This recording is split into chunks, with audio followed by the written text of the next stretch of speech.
Mesdames, Messieurs, bonsoir et bienvenue à ce bulletin d'information.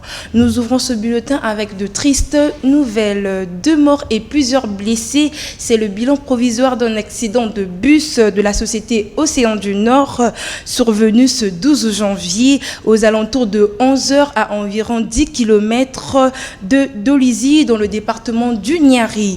Le chauffeur du bus en provenance de Pointe-Noire pour Brazzaville, voulant faire un dépassement sous une pluie battante, n'a pas pu se frayer un passage entre un gros véhicule en stationnement et un taxi. La vidéo de l'accident postée sur la toile montre des personnes immorales qui se précipitent sur les colis placés dans les coffres à bagages au lieu de secourir les accidentés.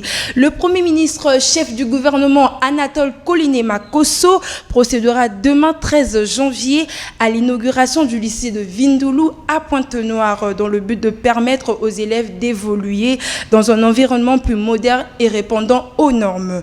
À travers cette initiative, le gouvernement veut montrer sa volonté d'améliorer les conditions d'apprentissage sur toute l'étendue du territoire national. Les gestionnaires des établissements scolaires publics et privés ont été édifiés sur le processus d'inscription en ligne le 10 janvier lors d'un échange avec la direction des systèmes d'information et de la communication au complexe scolaire Révolution Gompo au Lilou. Cette rencontre a été l'occasion pour les pédagogues d'exposer sur les difficultés auxquelles ils sont confrontés à l'utilisation de l'application www.congoedusort.cg pour le processus d'inscription en ligne des candidats aux différents examens d'État.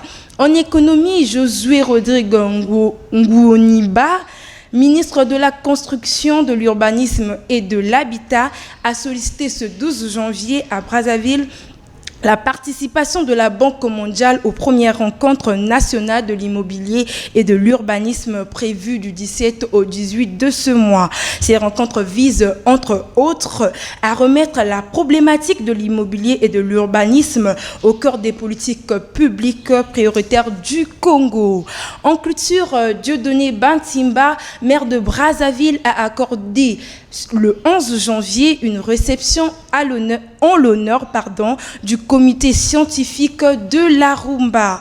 C'est lors de cette rencontre qu'il a traduit la détermination de son entité administrative à promouvoir cette richesse inscrite désormais au patrimoine culturel immatériel de l'humanité depuis le 14 décembre dernier. C'est dans cette optique qu'il sera construit le cercle culturel de Poto-Poto ainsi que les plateformes de diffusion artistique de Filou et Talangaï. C'est la fin de ce bulletin d'information. Mesdames, Messieurs, merci de l'avoir suivi. On se retrouve demain, même heure, pour de nouvelles éditions. Merci et au revoir.